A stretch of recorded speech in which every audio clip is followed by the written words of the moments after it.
Kadhukkufatu si obboleessa keenya moo kabiraati?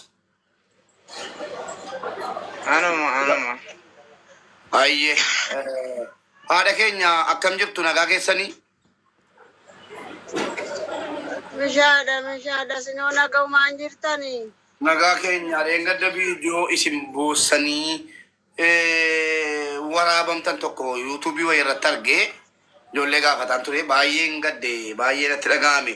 Mee nama 950 hadha beellama isin beellamne nama 950 asitti argamee jira. Mee haadha keenya waan dubbachuu barbaadan ilmaan keessanii hundinuu kaan obbolaa keessan sinii ta'a kaan ilmaan keessan sinii ta'a. Himadhaa kunoo ilmaan Oromoo kutaa 11 na waamii jettan hadhatti isinii beellame isinii waame itti himadhaa kunoo.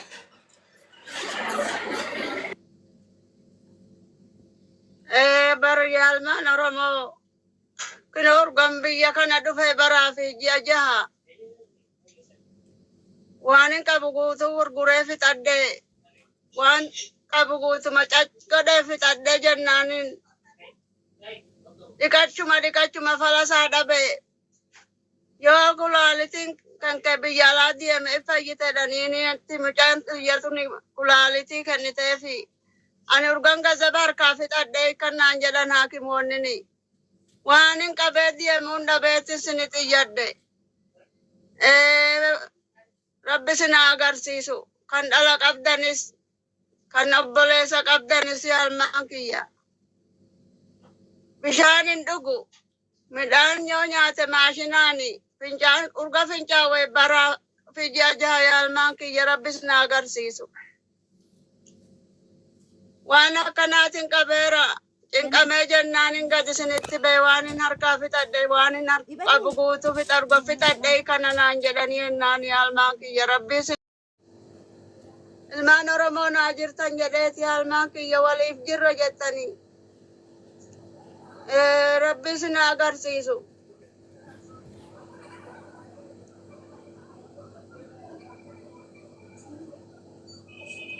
Birrii meeqa isin gaafatan amma biyya alaa geessuudhaaf birrii meeqa isin gaafatan? Miliyoon lamaa fi inni idaa qabaani amma isaan biyya kugaalmaan kiyya malee miliyoon lama irrattis qaba jedhanii. Miliyoon lama kana ol.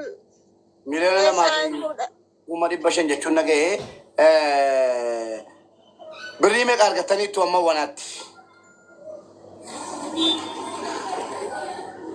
Hanga ammaatti 400,000 fi maal arganne ture mirmaraa 100,000 fi maalillee na ajajaniira yedduu kana mirmaraa takka hojjisiisuudhaaf ishii paaspoortiidhaan nuuf kennuudhaaf ishii hojjisiisaa duraa nuun jedhanii amma irratti gargaarsa hedduu kana na gargaare namni 400,000 na gargaaree ture.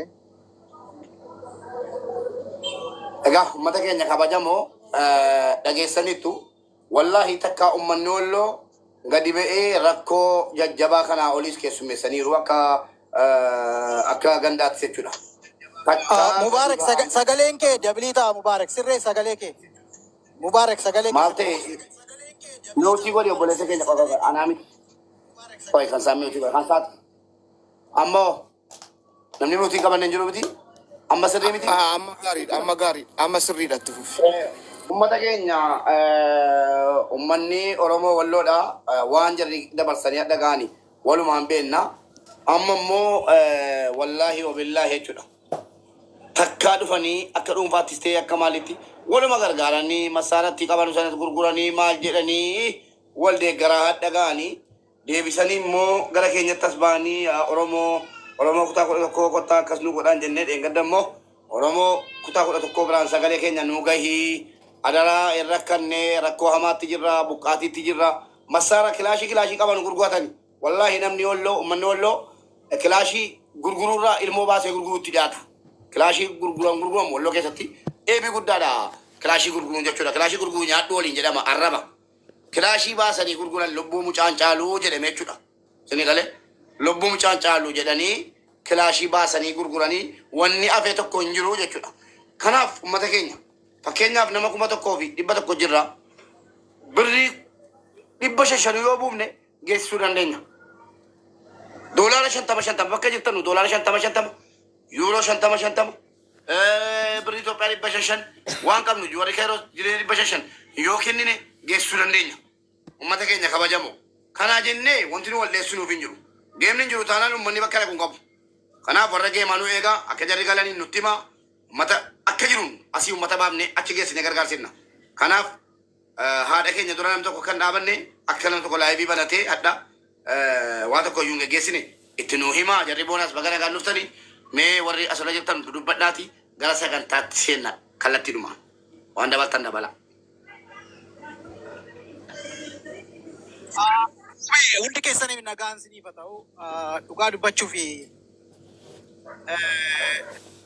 akkuma ati jettee namni tokko doolaara 50 yoo gumaachee akkuma geemii beellamaarratti deemnee hirmaannu dhimmi kun dhimma guddaadha dhimma fayyummaati fayyummaan kun waan dubbii kalee kun fagoo naman baay'ee rakkisaadha.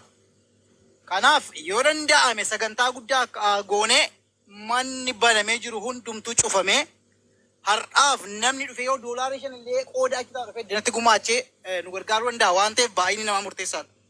Qarshii miliyoona lamachuun by the way qarshii salphaa miti hin beektamu beekatti gargaarsa kanatti doolaari 2,000 guuruuf iyyuu yeroo dheeraa nu fudhataa ture. Kanaaf inni jalqabaa deemaati namni hundumtuu mana cufee yoo xinnaate nama 2,000 3,000 argamuu qaba. Akkasi. Jechuun nama dhugaa nabbii yeroo jalqabaaf nama walloo gargaarame jechuun haran dhagaa jira. Garuu yeroo hundumaa rakkina wallootu himama. Segalee akka Oromootti kan miidhama guddaa qabu walloodha. Garuu lafa gargaarsaatti lafa geemiti lafa maalii keessallee kan hin jirre walloodha. Kanaaf kana hin guunnu taanaan sheemii guddaan nu qabata itti jabaadhaa koppii link sheer godhaatii nama nu fida gargaarsa kanarratti hirmaachuu qabdu hundi keessan.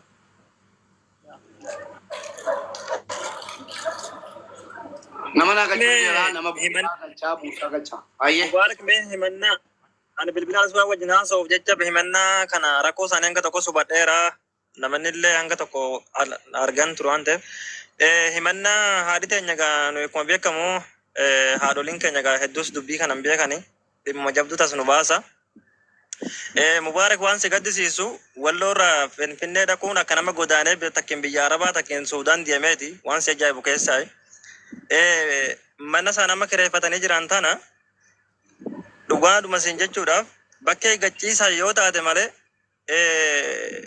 isaan lammaan akkaataatti walirra ciisan warra dhaqee argetu beeka. Inni illee kun warma jira.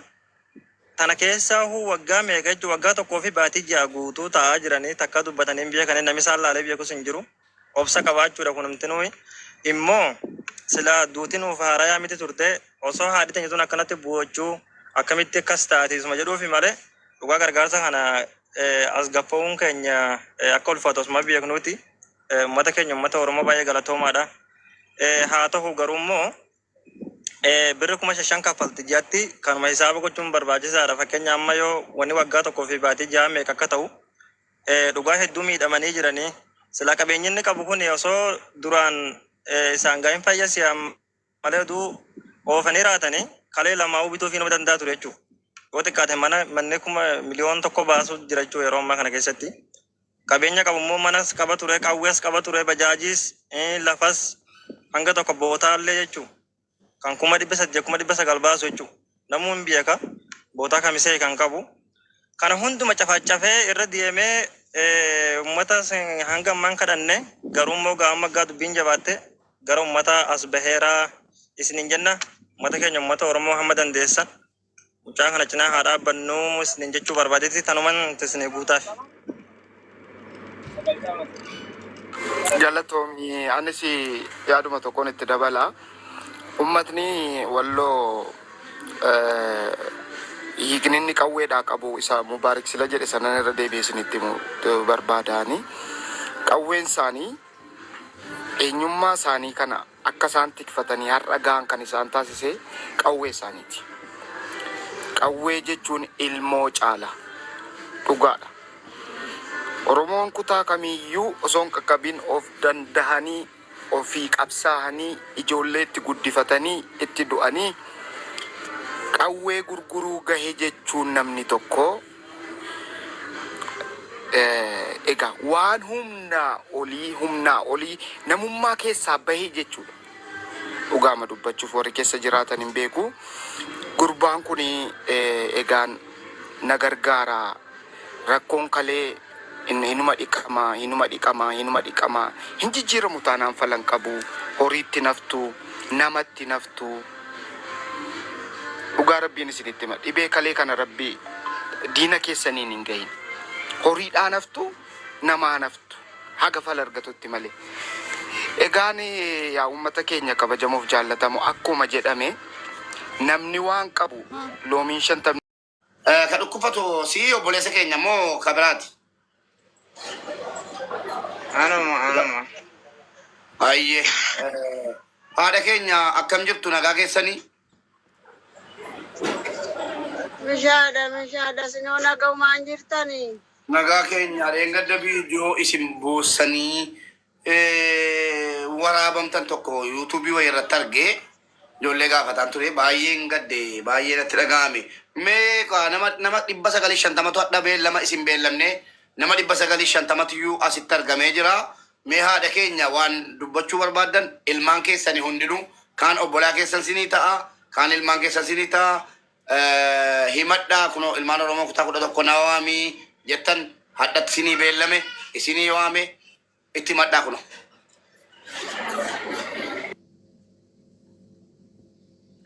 Bara yaalmaan Oromoo kinoor gambiyya kana dhufe baraa fi ji'a jaha waan hin qabu guutuu gurguree fixadhee waan qabu guutuma caccadhee fixadhee jennaanin dhiqachuma falasaa dhabe yoo kulaalitiin kan kee biyya alaa deeme fayyitedhaniini itti mucaan xiyyatuni kulaalitii kenniteefi ani urgan gazaba harkaa fixadhee kannaan jedhan haakimoonnini waan hin qabee deemuun dhabeetti sini xiyyadhe rabbi sina agarsiisu kan dhala qabdanis kan obboleessa qabdanis yaalmaan kiyya bishaan hin dhugu midhaan yoo nyaate maashinaani fincaan urga fincaawee baraa fi ji'a jaha yaalmaan kiyya rabbi sina agarsiisu